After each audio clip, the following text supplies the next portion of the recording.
Welcome to the Etsy Entrepreneur Podcast, where sellers can get help starting, building, and growing their Etsy business so that they can make extra money pursuing their passion. Are you ready to get the tips and strategies you need to be successful? Then let's get started. Here is your host, a top 1% full-time Etsy seller, LL. Hey everyone, welcome back to the Etsy Entrepreneur Podcast. Hopefully you and your families are doing well. I'm glad to be back with you guys today. I got a really good episode for you, and it's something that I think maybe some of you need right now. I hear a lot of people get frustrated. I hear a lot of people, quitting their Etsy business. I hear a lot of people just uncertainty all around. So I think it's important just to come at it from another angle, and another perspective. And it's something that I never even thought of when I started my business.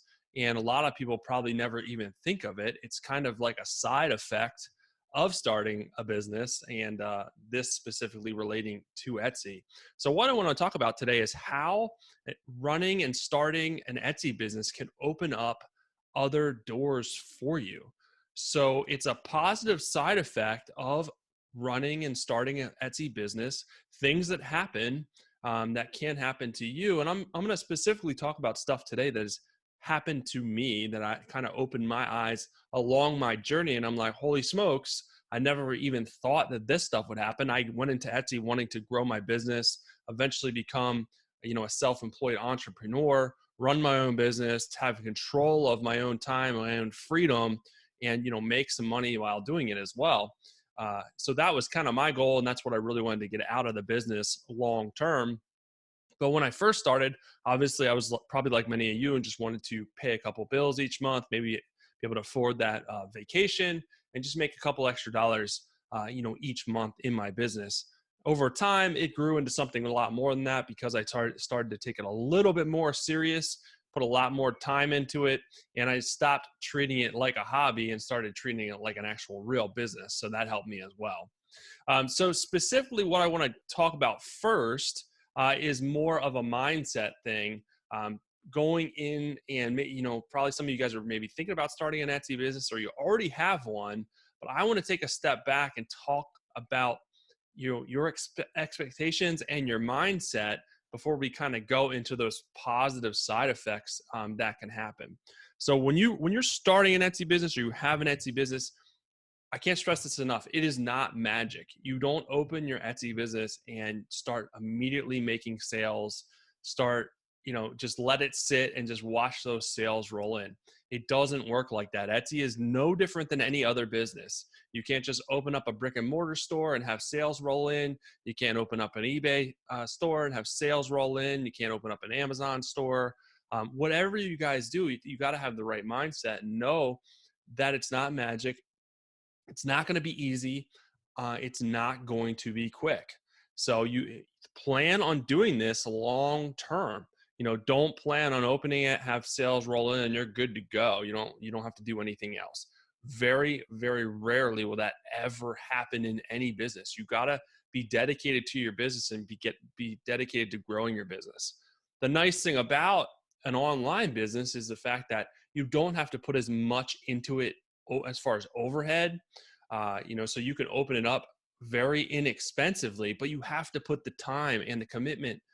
You have to put that stuff into it each week and be consistent with working on your shop, putting in that commitment, putting in that time to grow your business, and just not look at it from it's going to be a quick thing or an overnight thing or an easy thing. But if you have the right mindset that this is something that you want to do for the next couple of years and grow it and work on growing it and understand you're not going to know everything from the beginning and you're going to have to learn it, then you're going to be in a good place. It's going to help you keep you motivated, and you're going to have the right mindset going forward. So I just wanted to touch on that because I am seeing people getting frustrated, and I can't stress enough that this is a long-term thing. It's not quick, and it's not, it's not an easy thing. You got to learn, you got to learn to walk before you run. All right. So these are some of the things that were positive side effects of starting my business. And I never even dreamed that this stuff would happen, and I'm glad that it did. So the first thing that can happen is as you grow your Etsy business and as you're putting up new products and stuff like that, some of your products are going to start to sell really well, and you're going to start to see some success with your products. Some of your products may even get featured in a blog, an article, a top list, top 25, top 10 list for a specific uh, niche or something like that. So that's something that you can happen. Whether that be, Etsy does their own features of their own sellers, but also there's other places out there, when it goes into the uh, internet stratosphere, who knows who's going to see that product that shows up on Google Shopping, Pinterest. If you're promoting it on social media, you may have a very popular product at some point. One of my products was actually featured in BuzzFeed, one of my graphic tees. It was in a top 25 workout gifts list or something like that. This was a couple of years ago, but it was featured, and it did help me get a lot of sales on that product. Nothing crazy. I probably sold maybe 100 or 200, which is still good. I mean, it's a lot, but I don't want you to think that that's the reason my shop became successful was from one product. It is definitely not the case. While it helped, after that faded, I still had to continue to work on my shop, and that article became old and the sales dive bomb. So I continued to work and add new products, but that was really cool because I didn't know where the sales were coming from until I did research, and found that it was actually featured. So that was really neat. Never did I dream or even think that would ever happen.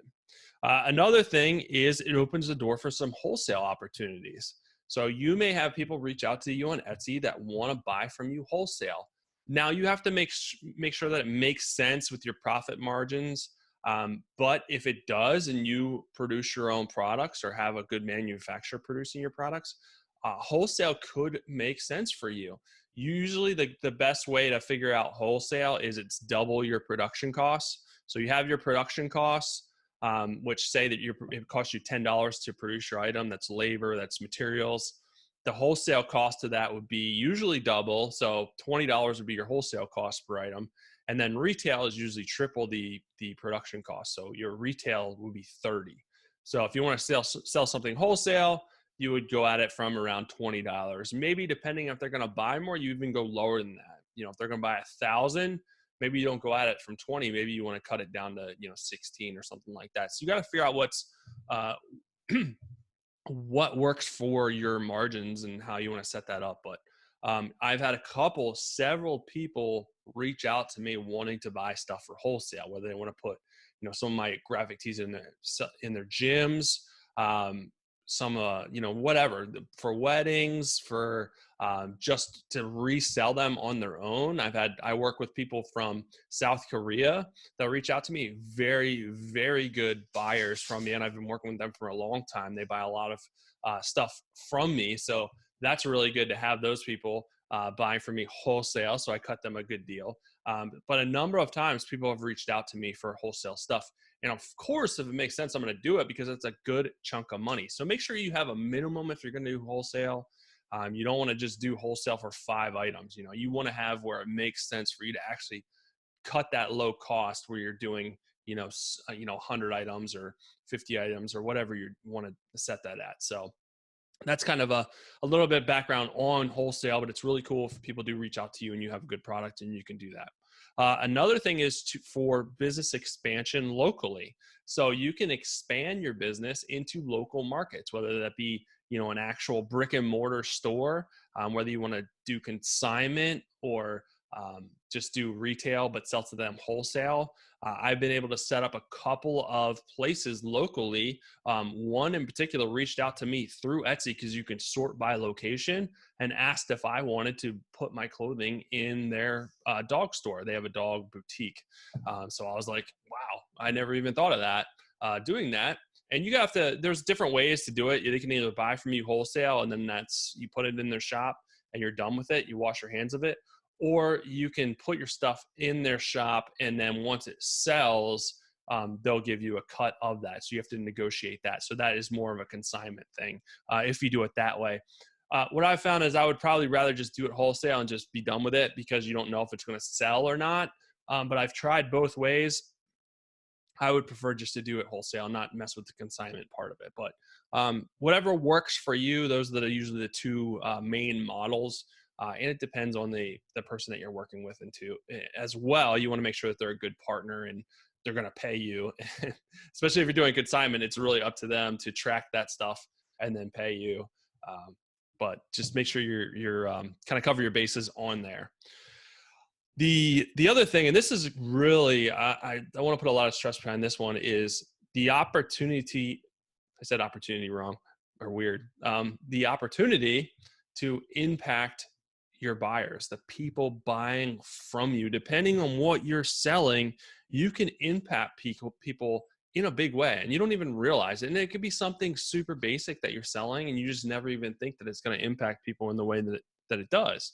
A couple of ways my stuff has impacted people. I sell a motivational lion graphic tee, which is pretty popular. But I had someone message me after they bought it a couple of weeks later saying that it was for their friend who was battling cancer, and it really helped them, stay motivated and keep their head in the game, keep them in the fight. And it was a very emotional message, and for them and for me, I almost started crying when I read it, and I got all choked up, and it really meant a lot. And I just had no idea when I was sitting at my computer creating that design that someday it would help someone fight cancer. So just think about it, gets me a little teary eyed, but it's pretty crazy. And then I had another shirt, that a motivational shirt, is helped someone. It was for a wife of a husband, and it helped. She had a stroke and she was learning to walk again. And I had the husband reach out to me and just thank me for creating the shirt, and that she loved it and she was super excited to wear it during her therapy. And it was a long message, and it was another emotional message. And I just, it made my day. I just never thought that the stuff that I created would impact people in such a positive way. I mean, I'm glad that's the reason why I created it, was to be motivational and positive. But I just hearing those impacts is very, very humbling to hear that. So you just never know what your stuff, who it's going to impact. And probably 99% of the time, you're never going to know how it impacts people or who it's going to impact. But it will impact people in a positive way. So that's a really cool side effect. I will take that all day long, every day, just because it's so meaningful, and it's one of those things that just keeps you going. Keeps you super positive, and just keeps you motivated to continue going. So just wanted to share that with you today. The other thing, this is the last thing that I'm going to leave you with today, is another positive thing, is the opportunity to give back through charities and donations. So maybe if you have a product that you can relate to a certain event that has happened, something traumatic, that you want to donate a part of that, whether it be, the Australian wildfires, or saving the turtles, saving the earth, whatever you want to do. If your product relates to that, there's no reason why you can't tell those people that are in your listing that you can give a certain percent of those proceeds back. So if you want to say, hey, for every purchase, I give 10% of this to this cause, which is really cool. Also, outside of that, you're going to have people reach out to you through Etsy that ask you to donate products for certain charities, certain causes, whether it be a raffle or whatever it may be. So you can decide which ones you want to contribute to, but basically you contribute your product for free. They advertise your product, and it may help you get a few sales off of that. But at the end of the day, you're helping somebody, you're helping a charity, and it is something just to make you feel good if you do it, regardless if you get anything out of it or not. It just is a good thing to do, and it's a good thing that comes out of selling on Etsy that we never ever think about when we start the business. What I never think about, at least. But that's pretty much it. Those are the things. I'm sure that's not everything. There's more to this. The longer you do it, the more things that are going to come out of doing your business, whether it be Etsy or not, that are going to be positive. Yes, there's going to be some negative things, of course, but the positive things definitely outweigh the negative things if you guys stay the course, continue on this journey. It's sometimes a roller coaster. It can be fun, it can be exciting, it can be frustrating, but it is a journey that you have to kind of hang on and continue to do it. You may have to pivot, you may have to change what you're selling or how you're selling it. You may have to try new things, but keep going and stay the course. That is the only way that you'll figure it out and you will find success. I guarantee it. But most people never do that. They quit, they get frustrated, they don't have the right mindset. If they aren't successful in 2 months, then they stop. So keep that in mind. Hopefully that helps you guys out today. And I really look forward to seeing some of those good things happen to you. And hopefully this gives you a new perspective of the good stuff that could come out of this if you keep going on your journey. So that's pretty much it for today, guys. Until next time, I will be back with you. If you like this podcast, please leave a review in Apple Podcasts. I'd really appreciate it. Or wherever you're listening, helps me reach more people and help more people. Other than that, happy selling. I will talk with you guys later.